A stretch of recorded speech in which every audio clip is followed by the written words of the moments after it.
खोया हुआ बचपन।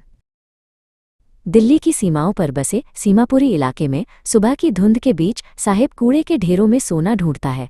उसके लिए ये कूड़ा सिर्फ कचरा नहीं बल्कि उम्मीदों का एक खजाना है। वो नंगे पैर चलता है और उसका भारी झोला उसकी मासूमियत को दबाए रखता है।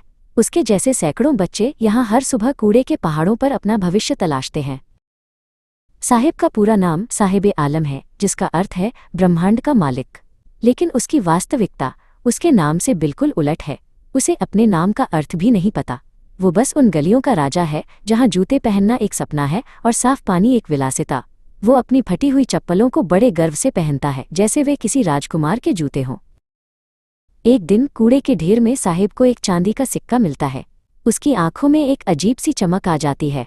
वो अपने दोस्त रवि को वो सिक्का दिखाता है। कूड़ा इन बच्चों के लिए केवल जीविका का साधन नहीं बल्कि आश्चर्य से लिपटा हुआ एक उपहार है। हर नया दिन एक नई खोज की उम्मीद लेकर आता है, भले ही पेट खाली हो। वक्त बदला और अब साहिब एक चाय की दुकान पर काम करने लगा है। अब उसके हाथ में प्लास्टिक का बोरा नहीं बल्कि लोहे का भारी कनस्तर है। उसे पैसे तो मिलते हैं पर उसने अपनी आज़ादी खो दी है। वो अब अपना मालिक नहीं रहा। वो कनस्तर उसके उस हल्के प्लास्टिक के बोरे से कहीं ज्यादा भारी महसूस होता है। सीमापुरी से दूर फिरोजाबाद की तंग और बदबूदार गलियों में मुकेश रहता है। यहाँ की हवा में कांच के कण और भट्टियों की गर्मी घुली हुई है। मुकेश का परिवार पीढ़ियों से चूड़ियां बनाने का काम कर रहा है। यहाँ हर घर में रंग बिरंगी चूड़ियां तो बनती हैं, लेकिन उन घरों के बच्चों के जीवन में सिर्फ अंधेरा है। मुकेश के दादा अब देख नहीं सकते। बरसों तक कांच को पॉलिश करने की धूल ने उनकी आंखों की रोशनी छीन ली है।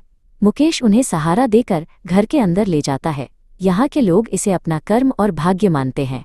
वे इस गरीबी के चक्रव्यूह से बाहर निकलने की सोच भी नहीं सकते। मुकेश के घर में उसकी भाभी खाना बना रही हैं। उनकी आंखें भी चूल्हे के धुएं से भरी हैं, लेकिन वे फिर भी मुस्कुराकर परिवार का ख्याल रखती हैं। मुकेश शांति से एक कोने में बैठा है। वो जानता है कि उसे भी शायद इसी भट्टी के पास अपनी जिंदगी गुजारनी पड़ेगी, लेकिन उसके दिल में कुछ और ही चल रहा है। मैं अपना मालिक खुद बनूंगा, मुकेश दृढ़ता से कहता है। वो चूड़ियां नहीं बनाना चाहता। वो एक मोटर मैकेनिक बनना चाहता है। उसे पता है कि गैरेज उसके घर से बहुत दूर है, लेकिन वो पैदल चलकर वहां जाने के लिए तैयार है। उसकी आंखों में एक सपना है जो गरीबी की धूल को चीरकर बाहर आना चाहता है। फिरोजाबाद की गलियां इन बच्चों के सपनों को निगल जाती हैं, लेकिन मुकेश हार मानने वालों में से नहीं है।